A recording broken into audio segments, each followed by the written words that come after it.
Welcome to another Chef Knives to Go quick look product review. I'm Steve Gamache, and what we have today is the Shiro Kamo SG2 Damascus Bunka 170mm knife. The way these are constructed, it's pretty easy to tell, but these have a multi-layered soft stainless Damascus cladding over a full stainless core steel, cutting edge steel. So all stainless blade. It's been acid etched, and those different materials in the cladding react differently to that. And you can see a really dramatic look to that. The core steel is SG2 powdered metallurgy stainless steel, a very fine grained steel. This will have really good edge retention. Got to work a little bit harder to sharpen it, but if you've got good, nice cutting stones, it'll sharpen up very nicely for you. But the edge retention is outstanding. Heat treat's about 63 Rockwell on that core steel. Again, the construction is multiple layers of soft stainless cladding over the top of that core steel. You can see the core steel peeking out right there with some acid etching on it to make those pop. Weights and dimensions can vary a little bit from knife to knife. This particular one is 113 grams or 4.0 ounces, so it's nice and light.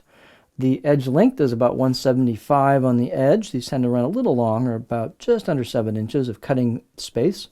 The overall length about 313 millimeters or 12.3 inches. And then these have enough thickness at the spine coming out of the handle to give you a pretty stiff feel, but then they thin out pretty nicely. So I've got about 2.5-ish right here coming out of the handle above the back of the heel. And then I measured it about 1.95, a little under 2 right here. We keep that for the most part. And then when you hit that corner turn on this kind of reverse sword tip there, then as the grind starts, which is super easy to tell where these layers start showing up like that, then it thins out nicely towards the tip. So these are thin at the tip for performance, and they're also thin behind the edge. So these will be nice performers, but yet some stiffness to them. Good balance there. 45-ish millimeters tall is what I got at the back of the blade. You've got a pretty thin neck there, so this one, there's not enough room for me to get my finger right in there without jamming it in there, but you can kind of just work off of that, and you still got pretty good, plenty of cutting board clearance there for a pinch grip. Balance point is going to be a little bit more towards the choil or the back of the blade, which is this part right here. So there's your balance point. It's a pretty light blade, and the handles rosewood, so it's just got a little more density than some woods. And so your pinch point is going to be a little in front of that balance point, so it's going to be slightly handle heavy, but still light and flickable. The handle, speaking of that, is octagonal rosewood with a black packawood ferrule, which is a stabilized wood product, and it's got a nice tight glue up into the handle for the tang, so that's good, all sealed up nicely. Fit and finish is, these are nicely crafted blades, they're very straight, grinds look pretty clean.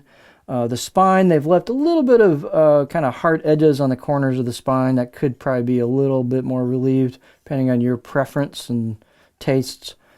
Also, they've got a little bit more relief on the back of the blade, the choil into the neck right here.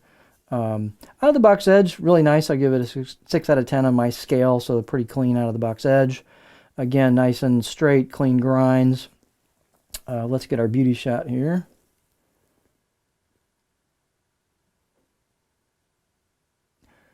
If you look carefully, they do have some laser engraved kanji on there. It's a little more silver. This is a very contrasty pattern on the blade, but it's there. It's a little hard to tell, but it is there. It's laser engraved. This is the left side of the blade, and this is the right side of the blade. Every one will be a little different, of course. So let's look at this on the cutting board, see what our edge profile looks like. All right, so this one kind of flows into a flattish area. These can be a little different from knife to knife, but this one flows. I've got a little bit of a back belly here, so it kind of rocks into the back there. So it's not super straight at the back as far as flatness. And then, of course, the tip's going to be low here because that's just the way this Bunka style is. So it's definitely not really going to be a huge rocker. These aren't. And yeah, start digging the tip in, probably right in there. So you could tweak the tip a little bit at the last millimeter or two, kind of upsweep when you sharpen if you want to give yourself a little more, room here before the tip starts digging in the cutting board. But you could rock over shorter stuff. definitely more of a middle of the blade type thing. Push pull cuts, glide cuts. Definitely tip draws. The product would be awesome on this knife. So that's what your profile looks like.